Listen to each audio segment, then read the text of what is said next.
Hi, this is Regina, Bill, and William, and we're here with this week's Pet Talk for St. Saba County Friends of Animals and Canis Fortis Dog Training. So welcome. We're going to start with our pet fact of the week. Here's a lesser known fact. Incorporating agility training into a dog's exercise routine can not only improve their physical fitness, but it also enhances their problem-solving skills and focus. This combination of mental and physical stimulation can lead to better overall behavior and responsiveness in dogs. And that will get us started with this week's talk, which is the role of exercise in a dog's behavior. All right. Well, this week, again, we've got William in here from Dog Training is My Passion. His website is dogtrainingismypassion.com, and he's with Canis Fortis Dog Training. I was looking at your website again this week, and I like your little quote you have on there. Your dog can be trained. And that is obvious from seeing the videos lately of Spud. Yeah. And I just have to say, I love the video of Spud helping you train another dog. Yeah. Pretty amazing. Yeah. So we do pay attention to your content. We do. So you know. Additionally, William Grillo is a published author. He has, I believe, 4 books on Amazon. Yes, sir. And this week, as Regina was saying, we're going to be talking about the role that exercise plays in dogs' behavior. And to get started here, William, how does regular exercise influence a dog's mood and behavior? Well, the thing about dogs, the thing to remember about dogs is they're little athletes. They're animals that are meant to do a lot of exercise. If you were to leave a dog out in your neighborhood, and you guys probably know this because you work with dogs that are left, abandoned, right? Mm-hmm. If you leave a dog out and about if you leave them left to its own devices, they're going to do a lot of walking. You know what I mean? Right. They're going to be exploring. There's a lot of traveling, a lot of walking. It's one of the reasons sometimes you'll be driving down the road and you'll see a dog out in the middle of nowhere just walking like with a purpose, and you can tell, okay, this dog just went out for a walk and is still walking. So this is just to give us an idea of how important it is for them. Like, they want to walk, they want to exercise. So when we take that away from them, that inevitably is going to have some side effects in the home. That will come in the form of destructiveness, restlessness, that kind of stuff. Yeah, my daughter was having a conversation with me last year talking about this conversation came up in regards to how we have domesticated cats and dogs and changed their diets, their environments, the role that they play, and kind of what you're talking about right there is my rule that they would have had a lot of more exercise and probably been a lot calmer and trained if doing what they're just roaming on their own. Yeah. And the interesting thing about, I find that topic so fascinating. I'm not very familiar with the domestication process of cats, so I can't speak to that. But with dogs, and I don't mean to get too off topic, it's just so fascinating to just briefly bring that in. The process of dogs, there's a very strong theory that points to this, that the process of domestication for dogs was more of when humans began to form their villages, the canids, so the wolves, they had to basically decide what is our best survival strategy. Well, these animals realized that being closer to the humans equaled more food. And you can find almost evidence of this all around the world. Like, you can go to very remote villages everywhere in the world, you're going to see this. So what happens is these animals by choice realized that their best survival strategy was to live closer to people. And by doing that, they developed some traits that made them more friendly, that made them more approachable. Because this strategy meant you also get more food, right? So, and it kind of contradicts the theory that we've had for a very long time, which is the caveman grabbed the wolf from the wild and forced it to live with cavemen, and that's how the duck came about. But yeah, I thought it'd be really interesting to kind of bring that up a little bit. There's a book. I forgot the name of the book itself, but the book was written by a couple. Their last name is Coppingers, but wrote this very extensive book on that topic. But again, it goes back to they're still working animals. They're still working. They're not they're not accessories that live in our home. They still, whether they live in our village, whether they're free or they're feral, doesn't matter. They still need the exercise. I was in my Fort Worth office yesterday, and we have a guy in there that's he served in Afghanistan, and he was telling me yesterday that they had a cat that would come up to their camp every 3 to 4 days, almost a routine. So if the cat was a little late, they always wondered if something happened to it to get food. Yeah. And it would come up, get the food, hang out with them for the night, and then go about its journey. That's amazing. It's exercise, and they said 3 or 4 days later, the exact same cat. But what they found interesting was they figured that the cat would bring more cats back with it. Nope, just this one cat kept coming back every 3 or 4 days to eat food from the camp. The one thing I know about cats, the little I know, is that they are territorial. So they actually make their rounds. Like they will go, make their rounds over whatever their territory is. They'll make their rounds, and their camp was probably, somewhere in that cat's territory. That's the only thing I can think of. But yeah, when the cat was late, they were always a few days late. They were always concerned something had happened. Well, I've got a belief that they talk, they communicate, because they have all figured out that we provide food at our house, and they keep coming and coming and coming. So I think they talk a little bit or something. Yeah. Well, getting back on our questions here, coming back from Afghanistan, what are some common behavioral issues caused by the lack of exercise? Common behavioral issues depending on the animal. This is something we talked about in previous interviews as well. Some dogs require less exercise than others. Some are pretty content just hanging around the house with the occasional zooming, the occasional zooming around the yard, the occasional zooming around in your house. Some dogs are perfectly content with that. Some, you need to give them way, way more. So, to answer your question, which was, what are some of the common side effects, right, of not getting enough exercise? Well, the type of dog that I just mentioned, you're probably not going to see a big difference, which is why a lot of people get away with not giving their dogs a lot of exercise. There's really not a whole lot of a change. The dog might act a little bit restless, sure, but not as much as maybe another type of dog that needs a lot of exercise. If you have a type of dog that actually has a higher requirement for physical exercise, the side effects of that are going to be much more obvious. They're going to be restless, much more restless. They're going to get destructive. They're going to start digging holes in your yard. They're going to start chewing furniture, chewing your blinds, just doing all kinds of things that you probably wouldn't notice as much if they were on a regular schedule. Would that type of dog be more of a working dog? Yeah, I mean, it could be definitely a working dog for sure. Like if I give you, a German Shepherd, a Malinois, a Terrier, yeah, that dog is going to be more on the high end of needing more exercise. And those are the dogs that you're going to see. They don't get a whole lot of exercise. They're going to let you know, and it's going to be very obvious. But not always. Sometimes it's not as obvious as this is a working dog. Sometimes it's just a dog that has a different temperament. More of a, it could be and this is something we've talked about before. Like if I give you, for instance, the average Great Dane, the average Great Dane doesn't need to run or sprint every day. They actually are quite content being house dogs.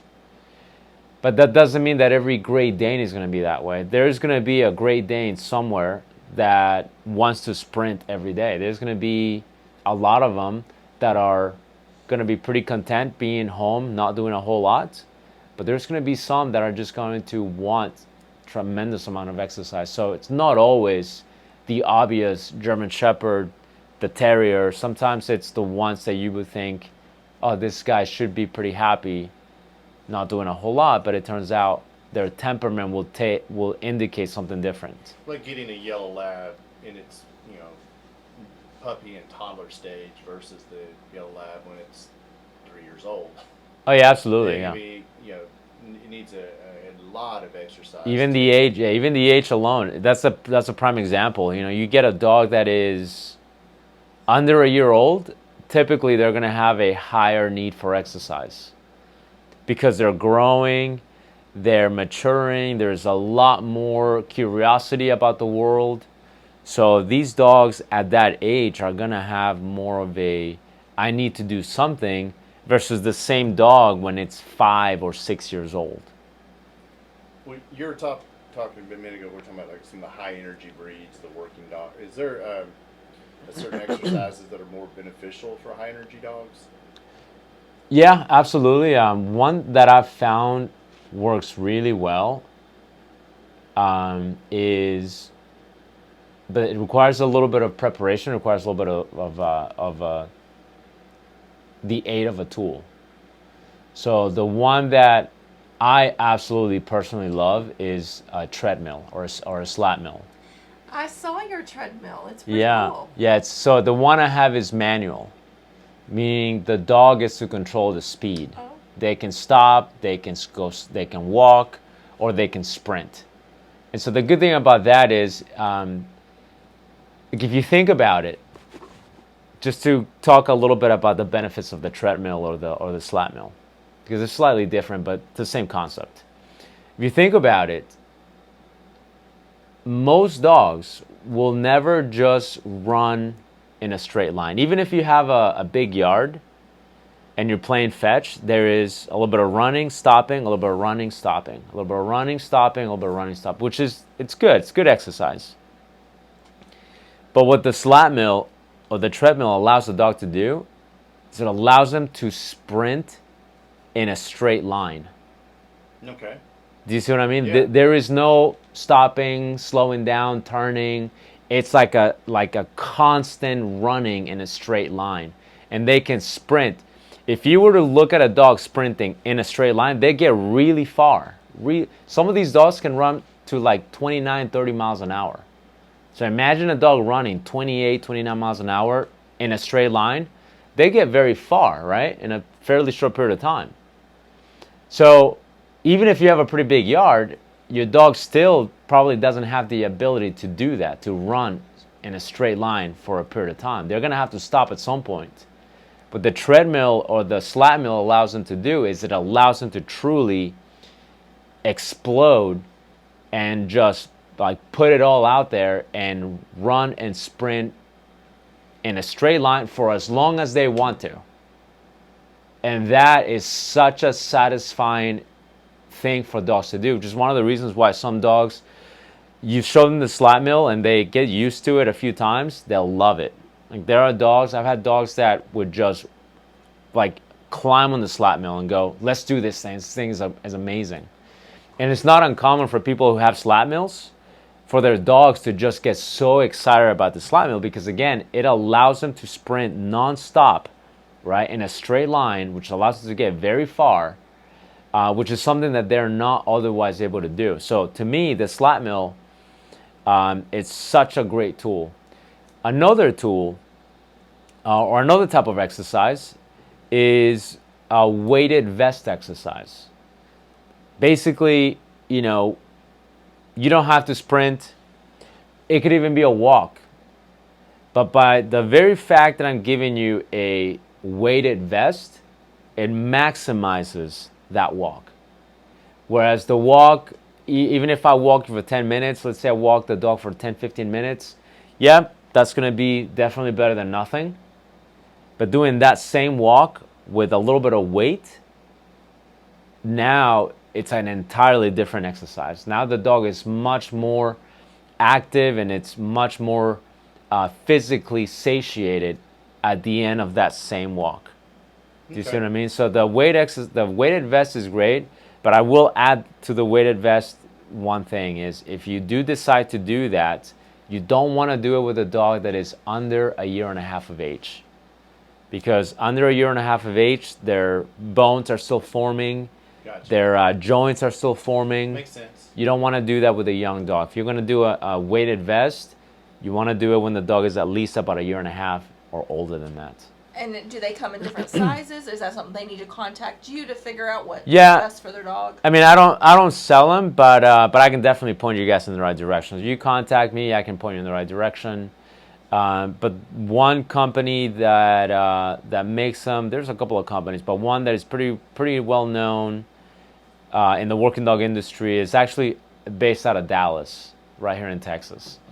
And what they do is, yes, they do come in sizes. So, you know, if you have a small dog versus a large breed, there's going to be sizes according to that. What is the normal amount of weight put on these, or is it adjustable? It's adjustable. So the way this particular brand, because I have a couple of these that I use, what I like about this is it has a bunch of pockets. It also has a cooling inner pocket.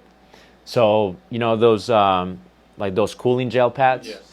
You can put those in the freezer and then put them inside the vest. So as your dog is walking, they also have that cooling pad inside of it. Nice.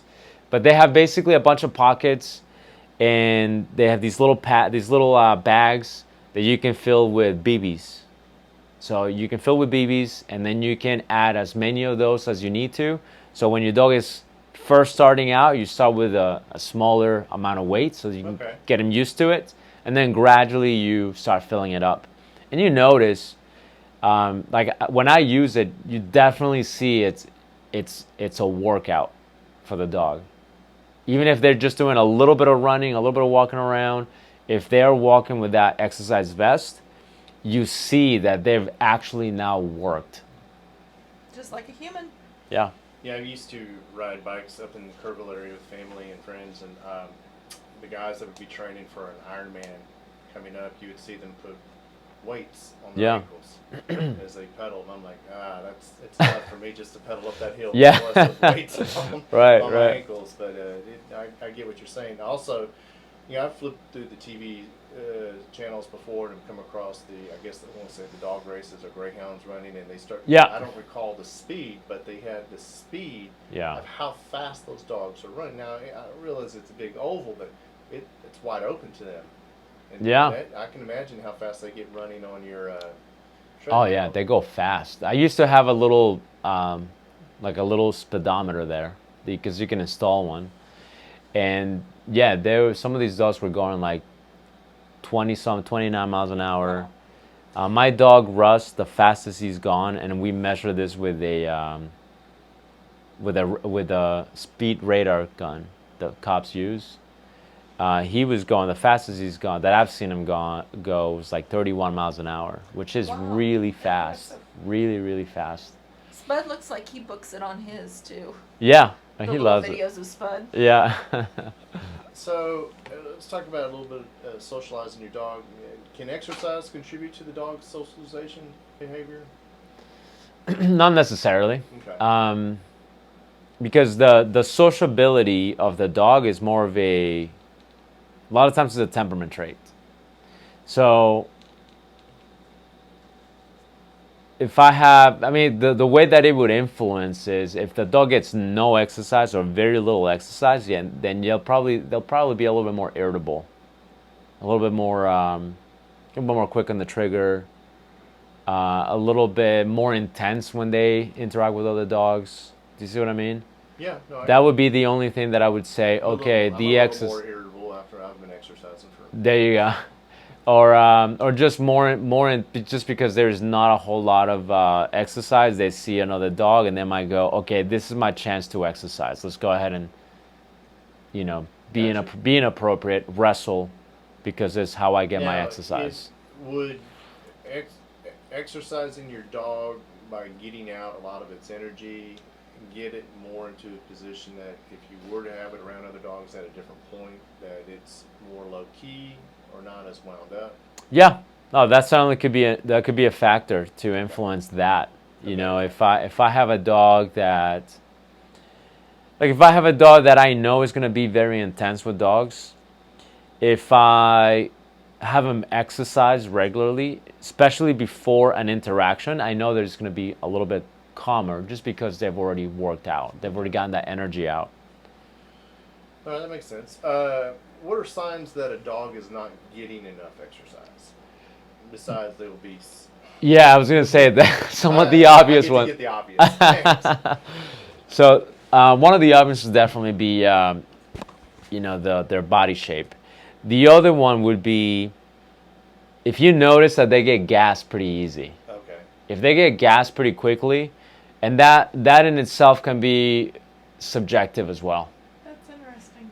Yeah, You know what I mean? Take Amber out a little more. Yeah, like if you have a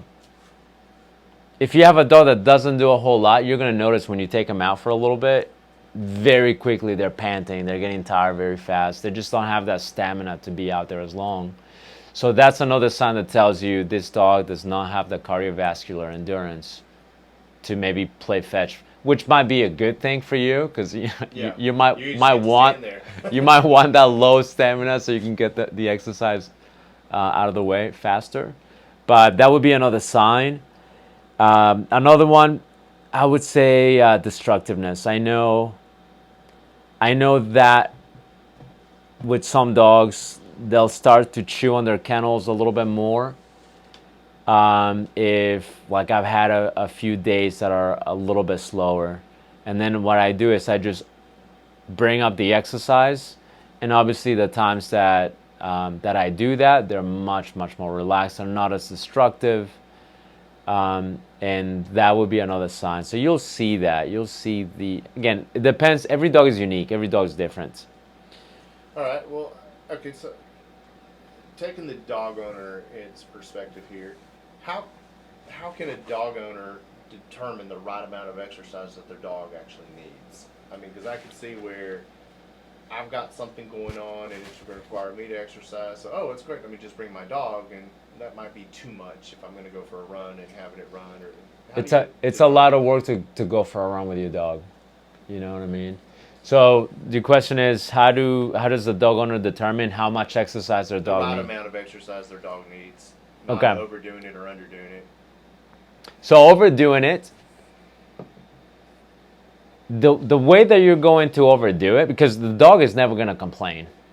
They'll get a dog that will tell you, I'm not doing this anymore. They'll stop. They'll go, you can go out there, I'll stay in the house. Or sometimes the dog will tell you, hey, I had fun playing fetch, and they'll start looking for the house. Like you'll see them running towards the house. That's an indication they're telling you, we've had enough, I'm tired. Do you see what I mean? Yeah. So it can be obvious like that. But there are some dogs that you could literally give them all the exercise that you could give them, and they'll just enjoy and they'll be happy. But the danger comes when they don't tell you they've had enough, and you can accidentally go into past the point of exhaustion, and that's when it can be dangerous, especially when you have a little bit of heat in the environment. Okay. So some indications to me that tell me, and I guess your question can be looked at in a couple of ways. It could be looked at in the broad perspective, like how much exercise does the dog need, or the more localized perspective, which is how much exercise is enough exercise at that moment. So at that moment, as I'm exercising the dog, how do I know if it's becoming a little bit too much? Is if I see excessive panting. Okay. Excessive panting. If I see the tongue, if the tongue is hanging way out, that's another indication that this dog is starting to push into the boundaries of exhaustion, possible a little bit more than that. So that's when I'll go, okay, the tongue is way out, like way out. It's curling and everything. That's probably about a good time for me to stop the exercise, bring him inside, and get him to cool off so he doesn't have a heat stroke. Do you know what I mean? Yeah, because I was thinking when I was going through this question here, I could see people like they get off work, they come home for lunch, and they segment out their minutes.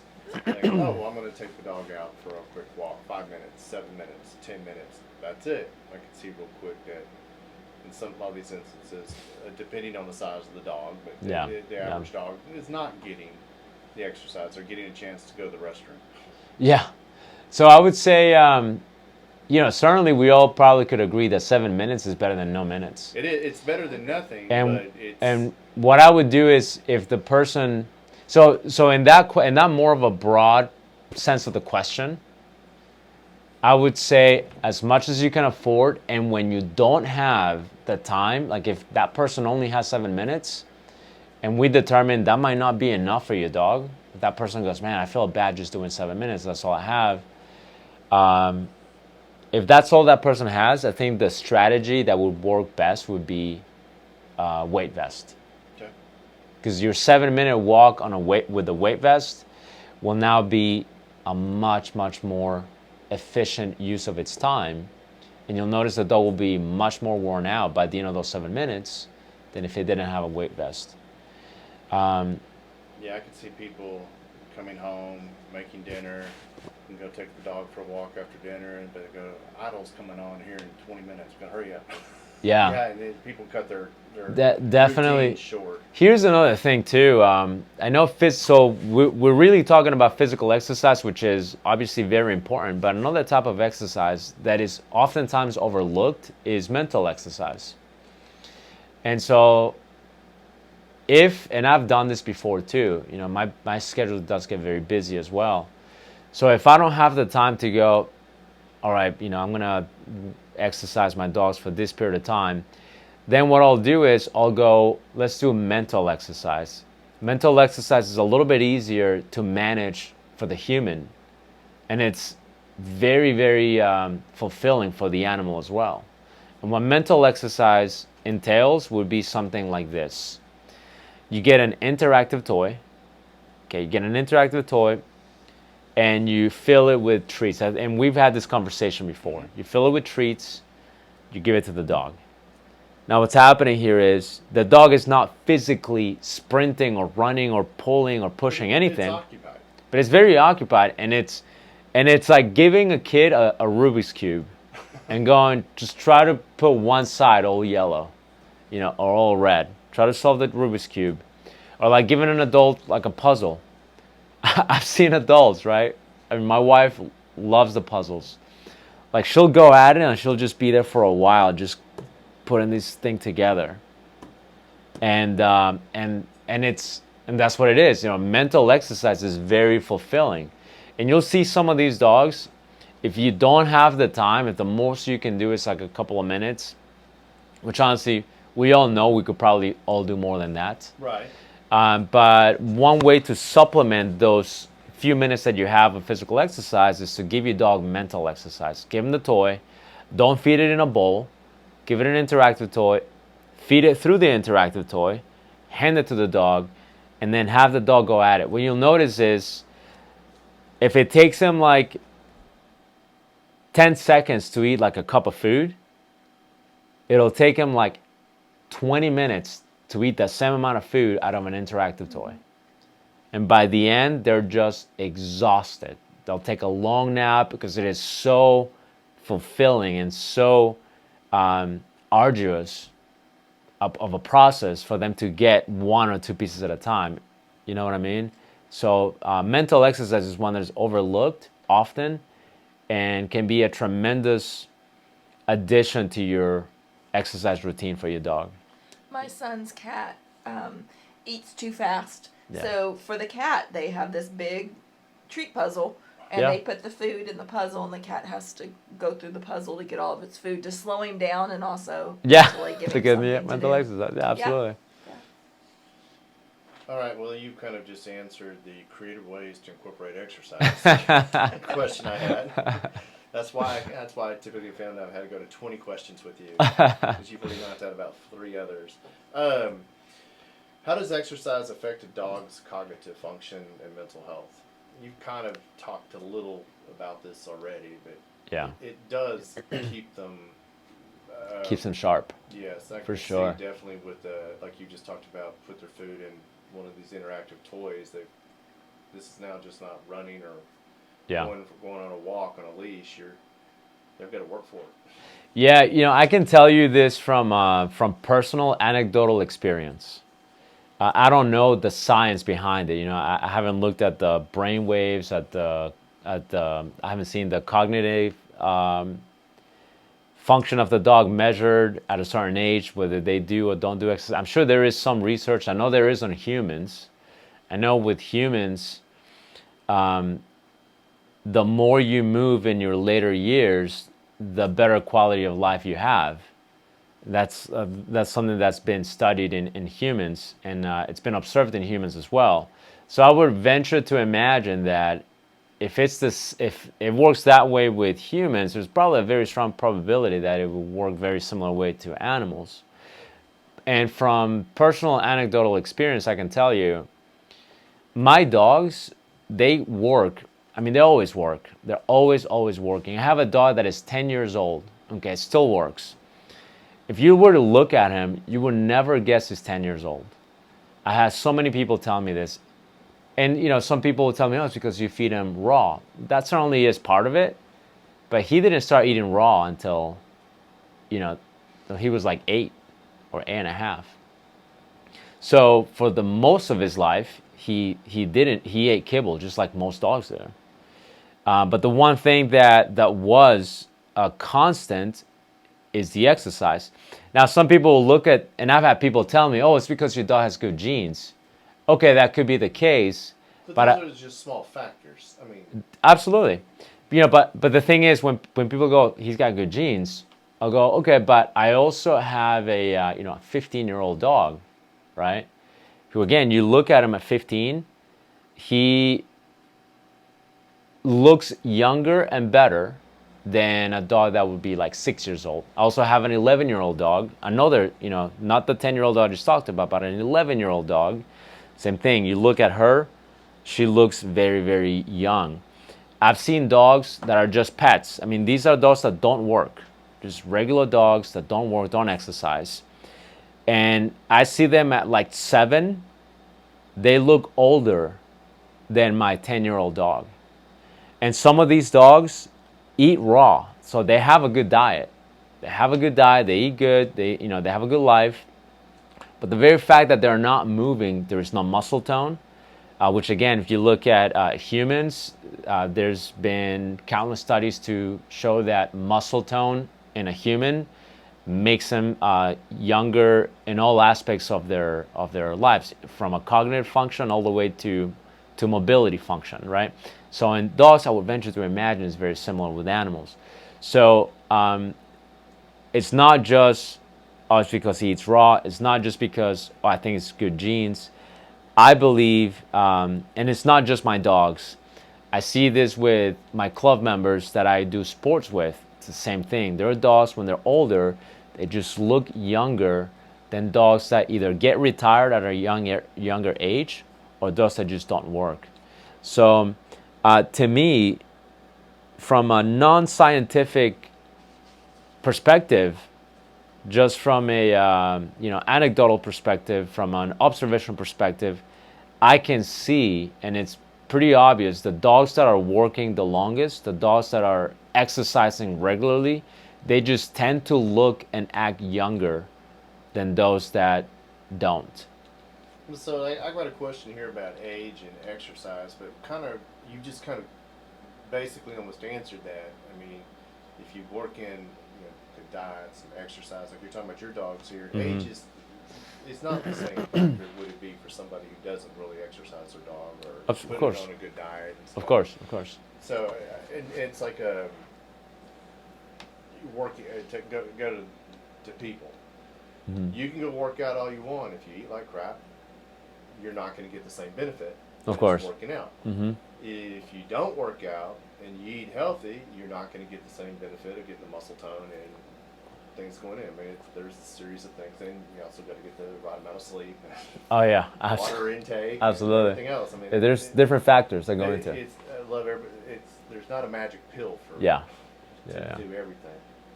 All right. Well, so can excessive exercise lead to behavioral problems? I guess maybe the dog might be like, okay, you work me too hard every day. John, with this? The only time, and again, my perspective is unique. Not that I'm special or anything, but Well, you are unique. but my perspective compared to most dog owners is unique, and even a lot of dog trainers as well, because. So I'll briefly kind of go back to my 18 months in Afghanistan.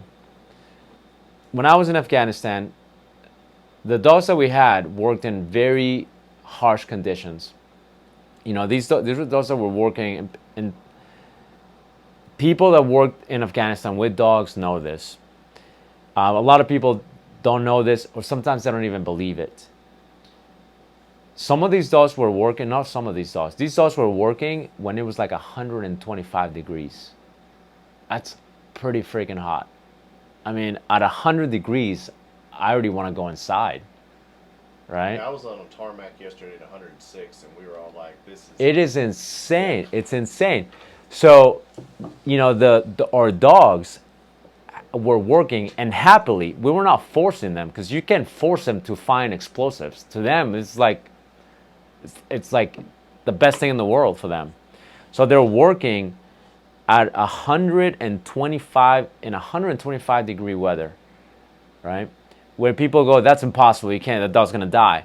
They have to get conditioned to it. Yeah, if you get a dog from here, and you take him to Afghanistan, have him out at 125 degree weather for about 15 minutes. Yeah, that dog's gonna pass out quickly.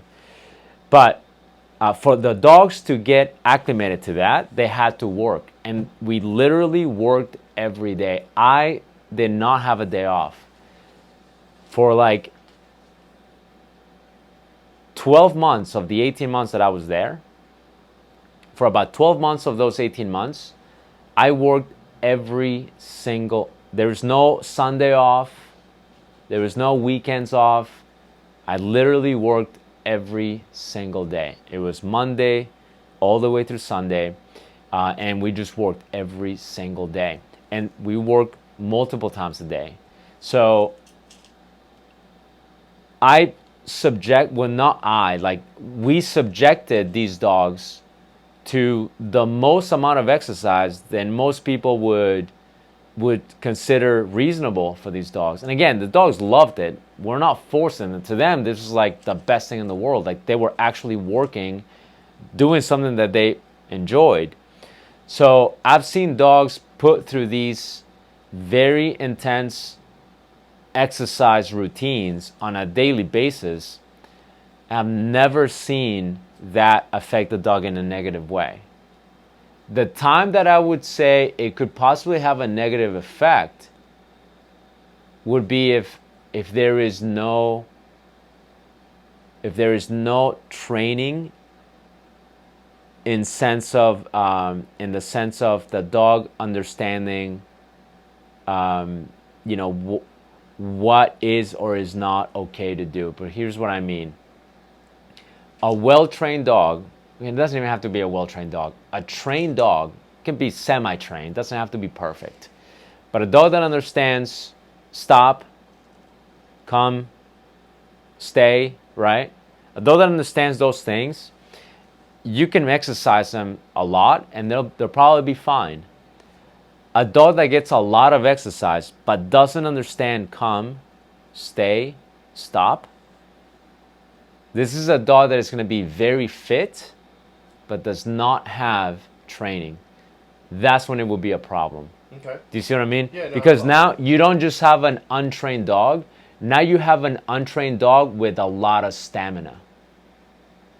That's when I would say that would be a problem. But not because of the exercise. Pretty good answer. Not because of the exercise in itself, because now you have the Energizer Bunny and you can't control it. That makes sense. That makes a lot of sense. So, try to wrap this up here. What are some tips for exercising dogs in the different weather conditions? Whether we may be too cold or we get too much rain, or just too hot. Too hot, yeah. When it's too hot, that's the biggest danger is when it's too hot. Okay. Because the dog can quickly go from, especially the dog that loves to work, they can go from, yeah, I'm having a good time to have a heat stroke before you even know it. So one of the most efficient ways to exercise your dog when it's hot is to acclimate them to the heat. So don't just baby them inside the AC the entire time. Have them spend time outside in slow increments. Well, would that same thing work for going into the colder weather? Absolutely. Just Absolutely. Work them, get them used to it. Absolutely, definitely. You know, but you're going to have more of a risk of the dog having a heat stroke than a dog freezing to death. Okay. Do you see what I mean? Yes. The most in the winter that maybe you have to worry about is, you know, when their pads get a little bit too irritated because it's freezing outside, which again, that can be solved by getting booties on the dogs. Okay. But chances are, you exercising your dog when it's freezing cold, you're probably going to get cold faster than your dog, and you're probably going to go, okay, we're done, we got to go back in. That'll prevent your dog from being exposed to the elements and freezing to death, right? Or going into hypothermia, especially as they're moving and their body temperature is rising. The biggest danger is it's in the heat. That's when dogs will get heat strokes faster. That's when dogs will pass out faster. That's when dogs are more likely to die because of the heat. So one of the strategies there would be acclimate your dog to the heat. That's an easy one. Just takes a bit of preparation. But the other one would be a treadmill. Okay. And the treadmill would be great for, especially if it's raining. If it's raining, if it's like really hot out, and you know your dog is not as acclimated to the heat as it should be, the treadmill works great. And I could see for the pet owner, if they're under the weather or not feeling up to it, or Telling you. they have an injury, it's preventing them from going out and spending 45 minutes with the dog or 30 minutes with the dog walking. I can see with the treadmill. It is And such a great I tool. looked them up after I saw yours. Mm-hmm. I was pretty intrigued, so I looked them up online, and they're really not that much. No, the electric ones are actually cheaper. So the electric ones are ranging between $500 to $700 because they're specifically made for dogs. Mm-hmm. You could use a human treadmill if you have a small dog. If you have a longer dog like a shepherd, their stride, their spine is longer, so the human treadmill doesn't accommodate for a dog's stride. It accommodates for a human stride. So the dog treadmills are made to accommodate dog stride. So they range between $500 to about $700, maybe a little bit more for the electric treadmills. If you get the manual slat mills, they're ranging between I think $1,500 to $3,000, and you can get some really expensive ones that are like $5,000. So if I'm hearing you correctly here, if you've got a medium-sized dog or smaller, you just got to go to a garage sale. Yeah. And find a treadmill that's the human For treadmill. $50. Yeah, seriously. That someone's just wanting to get out of their house. If you have a small to medium dog, yeah, just get a regular human treadmill. You have to teach them how to do it because a lot of dogs are like, "What is this thing? What's this contraption?" But once you get them past it, it's a great tool as long as you supervise them. You know, because yes, you don't want to leave and then the dog now starts correct. getting dragged. But yeah, at least the dog treadmills, you can attach their collar to the kill switch, which you can do with a human treadmill as well. And with that being said, everybody needs to remember that we've got some extremely hot heat right now. Yeah. That paws on the ground on that concrete. Yeah. It can burn their paws. Absolutely. So take your shoe off. If it's too hot for your foot, it's definitely too hot for theirs. So definitely buy booties or don't walk them on the concrete during this heat. Mm-hmm. So the last question here is: can dog owners use exercise as a tool to strengthen their bond with their dog? I believe so. Because exercises with a dog is typically it's a two-way interaction. Even if you put them on the treadmill, right, which is the least interactive way to exercise your dog, you're still having to put it on the treadmill. You're still having to walk the dog into this area. You're still having to arrange. You're still having to provide it something beneficial, which the dog sees as, okay, Mom, Dad, could you please hook up this treadmill for me? Do you know what I mean? Yes. So even if you're just playing fetch, if you're going for a walk, this is a two-way, this is a very two-way dynamic exercise where it involves you and the dog for this to work out. So I would say it most certainly will improve your bond with your dog. Okay. And I didn't mention this at the beginning, but you've been professionally training dogs, in my definition of professional, is you've been doing it to make a living. Mm-hmm. You've been paid to do this for over 15 years. So 15 years is when I went to the first dog training school Okay. for dog trainers. I went to that school for 6 months. So after those 6 months is when I started to get paid for it. So roughly, So it's maybe 15. over, yeah.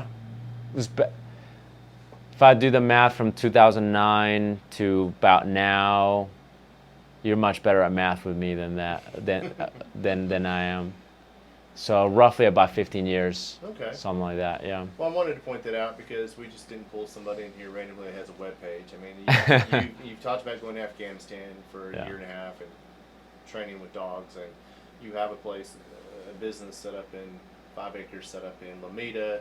Mhm. You got people all over Central Texas living in and that you work with, and Yeah. And you train trainers. Yes, I've trained trainers. Yeah. Yes, I asked you a question about your what your payroll was running you one day when I saw those people, video after video, and you said those are trainers that show up to learn. Yeah. They're- Yeah, they're- Absolutely. Pretty awesome. They're showing Yeah. up to I get think to anybody learn. who listens to the show knows your experience just by your knowledge. Thank you. Well, Just I full of didn't knowledge. point it out, and it's like I want to give credit where credit's due. Yeah. I appreciate it. Thank you.